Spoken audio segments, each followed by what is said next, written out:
पहाड़ों का सपना, बर्फीली चोटियां, देवदार के जंगल, और ये सब सिर्फ 3,999 रुपए में। सुनने में तो कमाल लगता है ना? आज हम इसी वादे की पूरी पड़ताल करेंगे और समझेंगे कि दिल्ली से मनाली के इस पॉपुलर बजट पैकेज का सच आखिर है क्या। मनाली। देखिए, नाम सुनते ही ऐसी ही तस्वीरें जहन में आती हैं। बर्फ से ढके पहाड़, खूबसूरत वादियां, एक ऐसी जगह है जहां जाने का प्लान न जाने कितने ही लोग बनाते हैं। और फिर जब कोई कहता है कि यह सपना सिर्फ 3999 रुपए में पूरा हो सकता है, तो एक बार को यकीन करना थोड़ा मुश्किल हो जाता है। तो सवाल यह है कि क्या ये वाकई मुमकिन है, और अगर हाँ तो कैसे? इसमें कोई पेच तो नहीं? चलिए अब इस वादे की तह तक चलते हैं। इस पूरी बातचीत में हम परत दर परत ये समझेंगे कि इस शानदार कीमत में असल में क्या मिलता है और क्या नहीं। तो मोटा मोटा पैकेज ये है: 3 दिन और 2 रातों का ट्रिप। दिल्ली से शुरू होगा। आने जाने के लिए AC semi sleeper Volvo bus मिलेगी। होटल कोई लग्जरी नहीं, एक बजट होटल होगा जहां 2 या 3 लोग एक कमरा शेयर करेंगे। और हाँ, अक्टूबर से मार्च का जो टाइम है वो इसके लिए बेस्ट माना जाता है। अच्छा, तो अब सफर पर निकलते हैं और देखते हैं कि इन 3 दिनों में होता क्या क्या है। दिल्ली से हिमालय की गोद तक का ये सफर आखिर कैसा होता है। सफर की शुरुआत होती है डे 0 से, मतलब जिस दिन ट्रिप शुरू होता है उसकी शाम को दिल्ली से बस निकलती है। ये एक ओवरनाइट जर्नी होती है, करीब 12 से 14 घंटे की।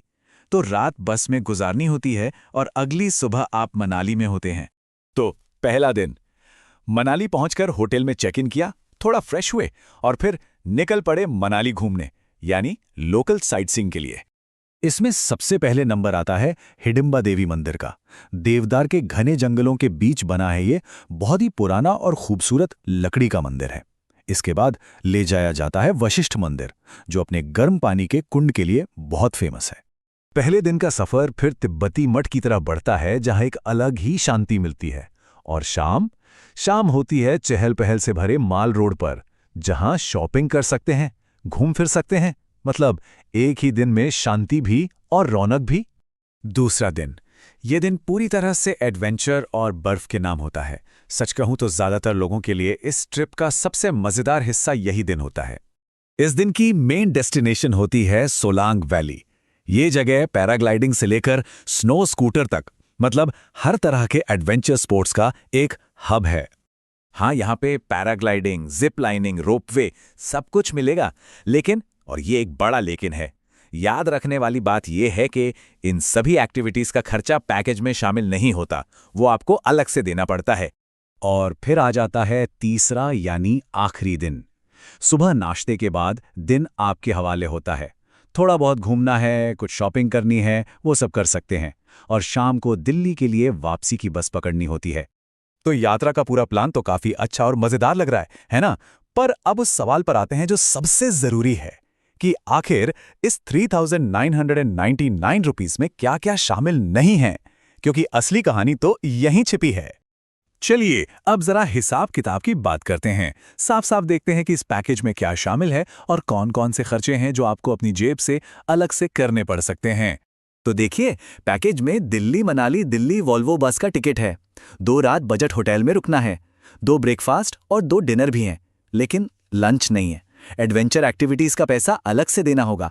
अगर रोहतांग पास जाना है तो उसका परमिट और गाड़ी का खर्चा भी अलग है।